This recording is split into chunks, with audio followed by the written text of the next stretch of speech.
This episode is sponsored by Realtor.com, who wants you to take advantage of your free profile on Realtor.com.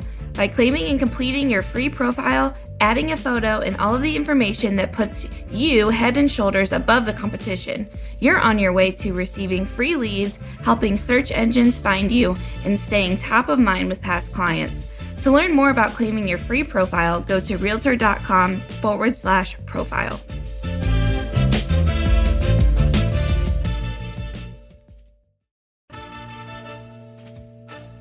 Welcome to the Real View podcast, where Ohio Realtors connect you to innovators and influencers, keeping you with the real view of real estate. Whether you're a broker, agent, first-time homebuyer, industry leader, or just happen to stumble upon our podcast today, you can expect to hear tips, tools, tricks, interesting information, and so much more from the experts in Ohio's real estate game.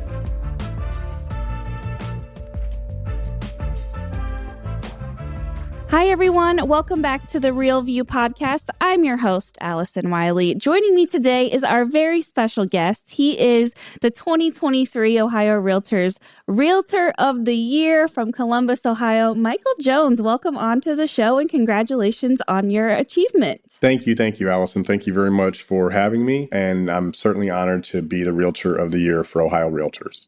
Yeah, we are too, and such a deserving honor. We were very excited to pass that along to you and have you go into our Realtor of the Year Hall of Fame. And we're going to talk about you winning that award, what that meant, what that day was like in a little bit. But I always like to start with background story, history on you getting started in the industry. Everyone has a story to tell. So why don't you tell us how you got started in the real estate industry? Was this always something you wanted to do? And what has your career journey been like? Certainly wasn't something that I thought about as a youngster in school or even while I was in college. It was something that kind of evolved after I started working in the real world. I was working selling insurance and had, I guess, a desire to do something different. And one of the things that hopefully we'll have an opportunity to talk about a little bit later is just me being a people person. And I think that kind of defines who I am. But in that regard, I kind of sought out something else, and I don't really know how I fell into real estate. It wasn't accidental. Everything happens for a reason. But I found myself, doing real estate, starting real estate as a part-time job, part-time career. And because I am a people person, it just kind of evolved into something more. And I got so busy at some point and having some level of success that I had to make a decision. Do you want to keep this job in this insurance realm, or do you want to go with real estate? And had determined that real estate was quite a bit more rewarding, not only financially, but in terms of being able to see smiling faces from children in their new spaces and families and making impactful change for people. That's awesome. Thanks for sharing a little bit more about you and how you got started. Winning the awards. So we announced this at our annual convention in Cincinnati this year, and everyone's lined up. So all the Realtor of the Years are lined up, right? In a line. All the local board winners are there, and they're all candidates. What was going through your mind? Because the way that we announce it, we start going through some of the accolades and things that this person, has done in their career. And how long did it take for you to realize that it was going to be you? Or what was that moment like when you realized, oh my gosh, it's going to be me? Well, let's take a few steps back from that. Yeah. So as the night started, I'm a person that likes to understand what's going to happen. So, I'm getting seated and everything and kind of looking at staff members because I'm assuming all the staff members know, and kind of looking for somebody to kind of nod at me and give me some acknowledgement like, yeah, it was you or something. And nothing. Everybody had a ghost face. We are sworn to secrecy on it, like sworn. I mean, it was unbelievable how you kept that in the vault. Everybody did. But just kind of going through the night and just a little anxious, frankly speaking. I never dreamed it would be me, right? But just anxious with going through the process of even hearing somebody else's name called, right? Just anxiety a little bit. So going through that, and I like to plan, I would have planned a speech or something. You just can't plan for that. But to answer your question more directly, standing in the line, as you said, people, they begin to describe characteristics or things about the person. And a lot of my friends are in the front, like a Greg Rabchak and Pete Koff, and they're looking at me in my face, and I'm looking at them, and I'm starting to make faces. And as they continue to say certain things, it's like winding down that this is probably going to be me. So truly excited. I was truly excited to hear my name called, truly excited to be recognized by my peers, by people in our industry, and among so many other deserving people. Right. I was among, I don't know how many people there were there 20 or there were a significant number of people that would have or could have been selected. So just honored that I was chosen as the one. Yeah, well, so deserving. And it's funny because I was sitting at the front of the table too, and I was watching Seth Task's face when he started to realize it was going to be you, and his smile he just lit up, and it was really cool to watch the audience's reaction to that. And I think everyone standing ovation, I think it was, and everyone was just so thrilled for you and so deserving again. And Thank you. you know, we're happy to have you as an Ohio representative, and congratulations on your awesome year. But one of the things we mentioned, you know, when we're describing this person and who the award winner is we go through the things that they do for their association, for their local boards, and in their community. And yours, there was a lot that we said. Tell us a little bit about your involvement in your local boards, in the Ohio Realtors, in the National Association, your involvement in the community. Walk us through a little bit about what you do and why that's been so important to you. I think it's been ingrained in me by my family, you know, generationally to be of service. You know, a lot of my family's been in service and academia, education, and I just did it in real estate. I mean, for our local association in Columbus, I've been honored to serve as a past president, served as president in 2021, probably started my leadership journey about halfway through my career path. So about 12 or 13 years ago, and been in the business for, I think, going on 28 years now. It started with somebody asking, you know, that's always the famous thing. And I always tell new leaders, make sure you ask. Don't take up residency in your leadership role. It is a borrowed position, and you should treat it as such, but always be ready to ask somebody else. So again, it started with the ask, and because of nature, as I described earlier, I just kind of took to it. And being a person that likes to accomplish things, to do things, and to see things better than before, improved upon, it just seemed like an organic way for me to be able to serve the industry. And we appreciate your involvement. I know you've done so much throughout your years, gave so much service to us in our industry, and I think it's stronger because of people like you. So thank you for all that you do and for giving back. You know, we talk about your involvements and all the volunteerism that you do, plus on top of being a top producer in real estate. How do you do both?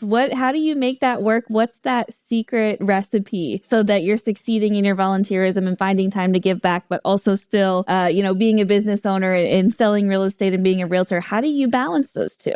So statewide, again, organically in my leadership role and seeking to be involved, I obviously moved forward and did things at the state level. I've served on several committees, chaired committees and advisory groups, et cetera, and have been honored to do so. I think of myself as somewhat of a thought leader and what would you call it, a consensus builder, working with people and getting them, to a goal or getting them to a certain point. So I think I've enjoyed that quite a bit, working with Ohio Realtors, being engaged and providing thought-provoking insight for leaders at the Ohio level. You know, I think that's really important. I think that nobody really leads in a vacuum, right? You need to have somebody to kind of deliver the message, but you also have to have people craft the message and give you input so that you can better craft the message. So, I just enjoy being a part of that process, being able to be a part of, again, accomplishing something and making something a little bit better. Looking to the to the national, I'm trying to think when I got probably just about 8+ years ago or so, I got involved at the national level. Previously, my first thing at the national level was probably serving as a federal political coordinator. I do that for the Honorable Joyce Beatty. I enjoy that tremendously.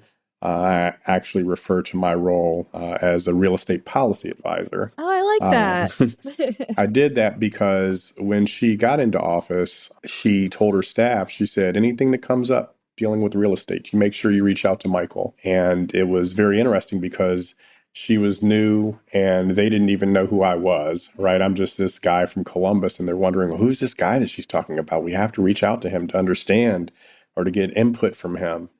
So it's more of a real estate policy advisor role that I serve rather than the framed federal political coordinator role that is kind of defined and has guidelines and rules. Certainly I adhere to those, but I do something just a little bit more. So that was the first thing I did for the National Association. Then moved on to a couple of committees. I had the pleasure of meeting with the then CEO, Dale Stenton, and very kind guy. We got along nice. And after we met, we had dinner one night, got a note from him, and then got a call from his office saying, what committee do you want to be on? And I thought to myself, well, I don't know. I don't know really anything about any NAR committees. I hadn't even thought about it. So I asked a couple of people, what would you think? What would I be a good fit for? So my first committee to serve on seems to be a somewhat coveted committee, the Federal Taxation Committee. Not really my jam, but, I made it work. I think I did that for a year or two. Sometimes you just have to get your foot in the door to begin to serve and to understand and to participate more than anything else. From that point, more organically, I think I was drawn to the Equal Opportunity Committee because I'm all about helping the underserved, making sure that people are represented and taken care of, and generally just helping to help the underserved. Didn't really feel that was where I belonged. I didn't feel like I was, in serving in that group, I didn't feel like I was providing input, impact, or anything. So I then moved on to Global Business Alliances Committee. And I've enjoyed that. I serve on that. This is my last year serving on that. I will probably go back in 2025, but taking 2024 off. Heck, I'm the Realtor of the Year. I need a break, right? Yes. No, all seriousness. Well deserved. Yeah, for sure. But seriously, just kind of self-assessment, right? And looking at where am I, where do I see myself, and just taking 2024 off from the national committees at NAR, but have truly enjoyed it. It's a very enriching, and I think it's very impactful for not only realtors, but for what realtors are doing globally. And I've been happy to be able to bring some of that knowledge and information back to Ohio and certainly even in Columbus.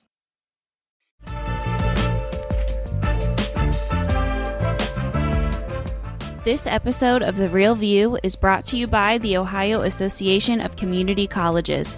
Ohio's network of community colleges provides accessible training that accommodates the busy lifestyles of aspiring real estate professionals at half the price of a traditional university. With convenient locations in every part of the state, as well as online options, Ohio's community colleges are your smart choice for pre-licensing education. For more details or to start the journey to a real estate career, visit the education page at ohiorealtors.org and then click on the pre-license course locations.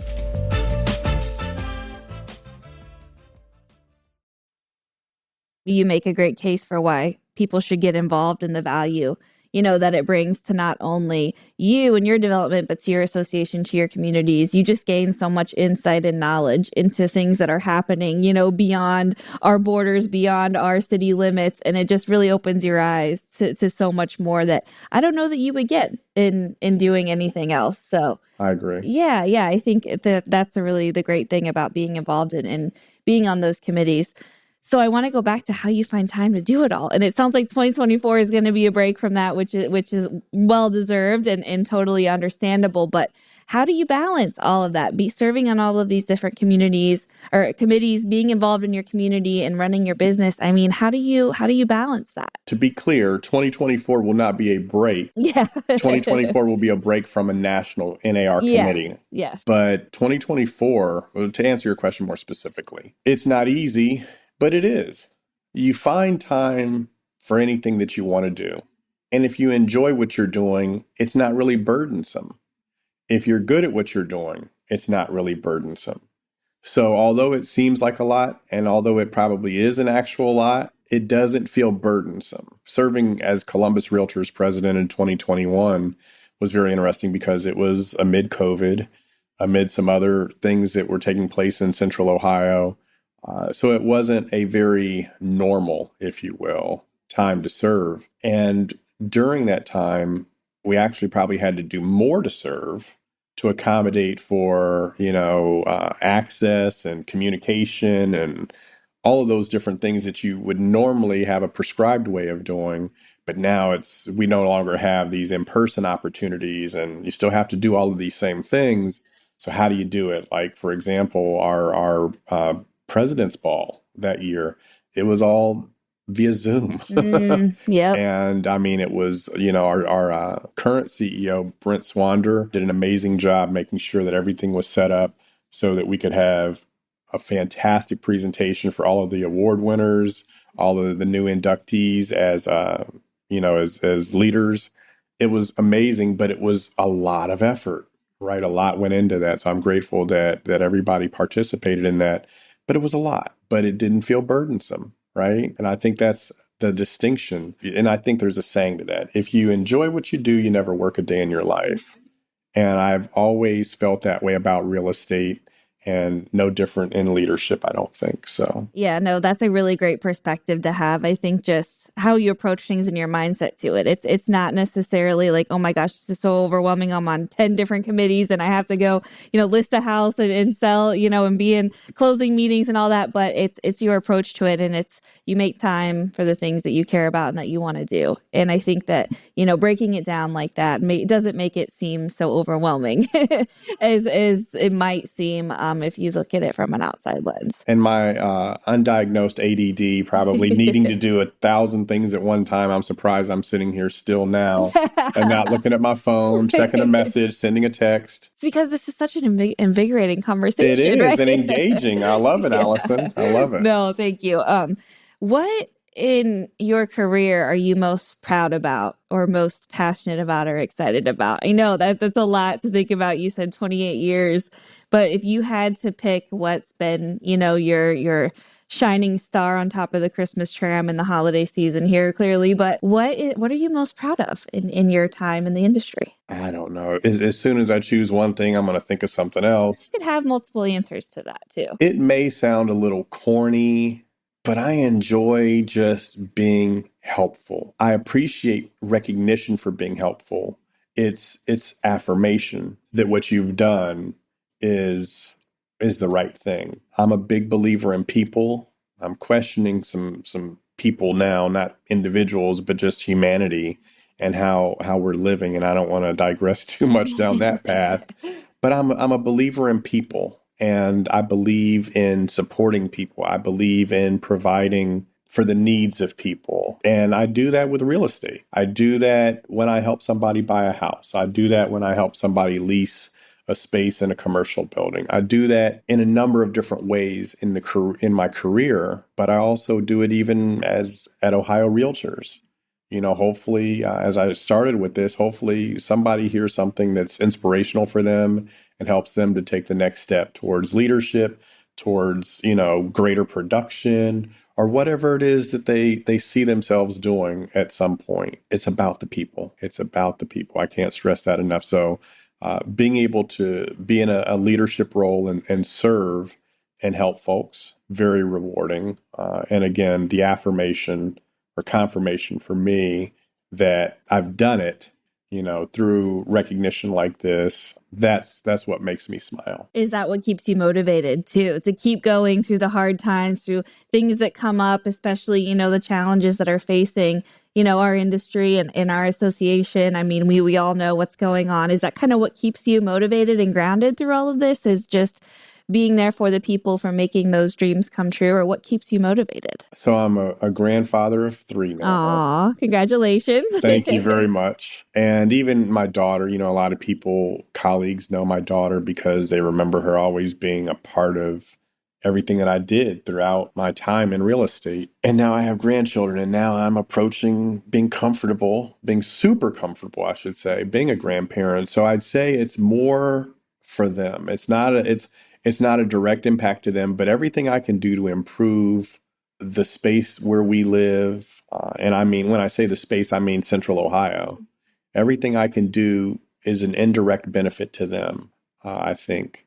And that's what motivates me. I wish my grandchildren were old enough to come, I'm Realtor of the Year also for Columbus. Congratulations. Thank you very much. And that's coming up. I wish my grandchildren were old enough to understand that and to kind of come to the ceremony and see that. And that's what motivates me. And I mean, but not in a selfish sort of way, but just in a role model sort of way, again, to provide something for my loved ones, to say, I aspire to be more. I aspire to do. So that's what inspires me is being the best papa that I can be.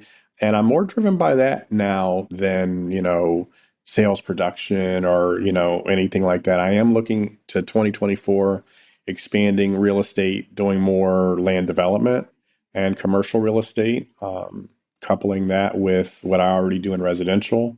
And we'll see, just like I had to make a decision with insurance or real estate, maybe I'll make a decision that commercial and land development is probably a better path for me. We'll just see. Interesting. Well, that was going to be, my ending question is what's next? What can we expect from Michael Jones and you moving forward? So it sounds like you already have some things you're thinking about and some ideas into where you want to grow and develop next. So we'll be excited. We'll be watching and be excited to see what you do. I'm sure whatever it is you decide, you'll be amazing. And let's talk a little bit about the current market and opportunities and things, that we should be thinking about as we head into 2024. What are you seeing from your side? We know kind of some of the challenges and things that we're facing, but there's also opportunities that still exist in our industry and as being realtors. From your perspective, what are you seeing out there that we should be thinking about keeping an eye on or that you're really excited about when it comes to our industry? I'd say the industry is always evolving, right? We left MLS books to go to the internet and all of these other things. And I know I sound archaic when I say that, but those were evolutions. The evolution that we're going through now, I think, is going to be one of the most earth-shattering, if you will, evolutions that real estate has ever undergone, certainly in my time frame. Real estate itself will be the same. That's a constant. But how people do it will be very different. I think realtors have an opportunity from a professionalism standpoint to step up and to be distinguished. If you don't, you could suffer. And I think the industry, the realtor industry, can suffer a bit. We're in a space now that I think people are in our realm of real estate and they're not professional, but the consumer doesn't know that. The consumer sees them in our realm and they see us all the same. They see this sea of real estate people in this realm of real estate. Who do I choose? Which direction do I go? Which path do I take? Do I take this wholesaler's call and sell my house that way? Do I buy this house off of a website? There's so many options and opportunities. It's going to take a lot for the realtor to continue to distinguish themselves, but do it in a way that is not only memorable, but it's like a clear-cut choice. We need to be able to set things up so that when people say, oh, I have 5 options, well, there should be a clear-cut choice. Sometimes people look at it. I'm trying to think of a good example where you have 5 options and one is clearly the standout winner. We need to do that in real estate as realtors specifically. Just don't be in the realm of real estate with everybody else, but be at the top of it. It'll be interesting how things evolve, and I'll have to continue to see how I distinguish myself. But I think professionalism is the one thing that we can always go back to by supporting one another, and that's again not standing on your own, but standing on the shoulders sometimes of others and making sure that your colleagues that are doing the right thing are doing the right thing. So I think that's where we can do it. Separating ourselves from the realm of people in real estate and making sure that we have professionalism as our paramount focus. No, absolutely. I think it's a big opportunity. We have to make ourselves stand out, as you said, to kind of hang our hat on what makes us special, what makes us invaluable to a client. This is the time where we can show that off, where we can be proud of that. And we should be singing that from the rooftops and living it, as well as, putting ourselves out there. I think if we're living and breathing that, we believe for the professionals that we are, that it's a really big opportunity. And I agree with you. I think things are going to change, but if we remain committed and focused to our professionalism, to the service that we provide to our clients, that that we're going to come out just fine. Any last bits of advice before we wrap up here today, or pieces of wisdom you want to share with all of our listeners? I would say invest in yourself and believe in people. Well, this was great, Michael. Thank you so much for coming on today, for sharing a little bit more about you and the great work you do. Congratulations on an amazing 2023, and we can't wait to see what's next for you. Thank you very much. Thank you for having me. It's been a pleasure to kind of have this chat with you, and look forward to what's next. Yeah, absolutely. And to all of our listeners, thank you guys so much for tuning in. We'll be back with you next week. Thank you for listening to The Real View. That wraps up today's episode. You can keep up with the latest on the podcast at ohiorealtors.org/therealview and on Apple or Google Podcasts, Spotify, or wherever you listen. Have questions, comments, or suggestions? We want to hear from you. Email us at podcast@ohiorealtors.org. We'll see you next time.